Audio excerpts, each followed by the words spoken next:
If this was a foremast, I could tell you at one time it stood tall in a forest in British Columbia and came over by train.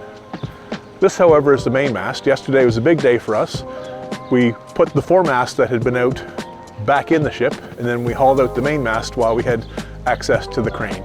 So we're going to keep the mainmast out for a couple of days and we'll lift it back in on Thursday or Friday. This mast is actually laminated. So at the time that we were replacing this mast, we had a tree drying and the tree was not suitable for a mast.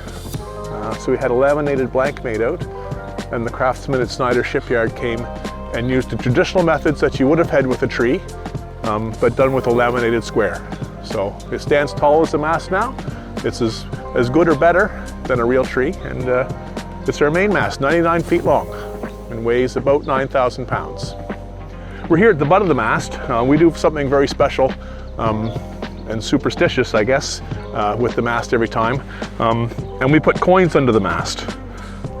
This happens to be a Bluenose mast coin designed by an alumni of Bluenose, or Bluenose 2, and crafted at Amos Pewter's.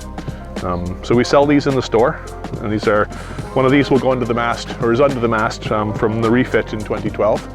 So we have coins back dating from when the Olins owned the Bluenose 2, Spanish doubloon. And we have dimes from different years, and we have special coins that the mint has helped us get over the time.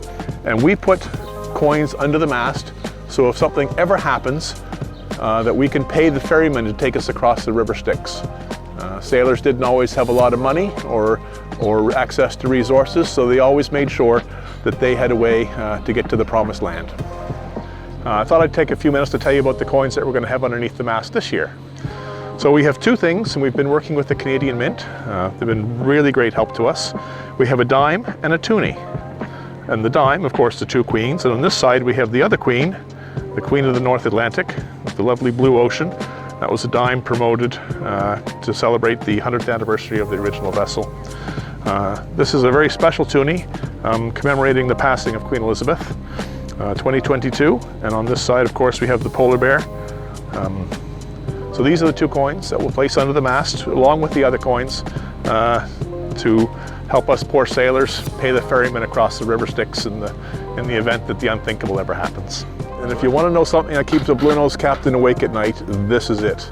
This is 81 feet long, Douglas fir, weighs about 3,500 pounds, and this holds the foot of a 4,100 foot square mainsail. So that sail alone is 1,000 pounds. So when we tack and jibe the Bluenose, this often, for brief periods of time, is under less control than it is at other times. So you have big weights swinging around heavily. So people often think that this is the biggest timber on the boat. It's actually the main lowermost, which is 99 feet. This is 81 feet. So this is what helps hold one of the largest sails in the world. Another big day here in Bluenose. Today we're putting up the main topmast. So hopefully when we're finished today, the top of the mast will be 125 feet off the water line. So that's too tall to go through the St. Lawrence Seaway, too tall to get in the Bredor Lakes, and we just fit underneath the Halifax-Dartmouth bridges. So as you know, the other day we put the foremast in after it laid on the wharf for the winter and had a bit of maintenance and a good survey. And we had a really interesting time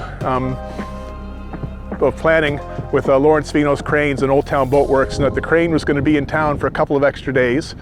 So we pulled the mainmast as well. This allowed us to have a look at the mainmast, give it a quick survey, look at the wire up aloft that's often hidden and buried. So put it down on the wharf for a couple of days and put it right back up again. Today, we've lifted the mast up into a vertical position and passed the top of the mast through the cap iron. So now Gabe, the second mate, is up aloft, and we're sending up the hoops for the sails, the Y-band that holds the halyards, and all the shrouds and wires that hold the top of the mast stable. So we did this yesterday for the foretop mast. Today we're doing it for the main top mast. And it's good sailorizing, as they say. It's a good experience for the crew and good experience for the ship. It's good to exercise these things on a fairly regular basis so that you keep your skills sharp and it's not new every time you do it.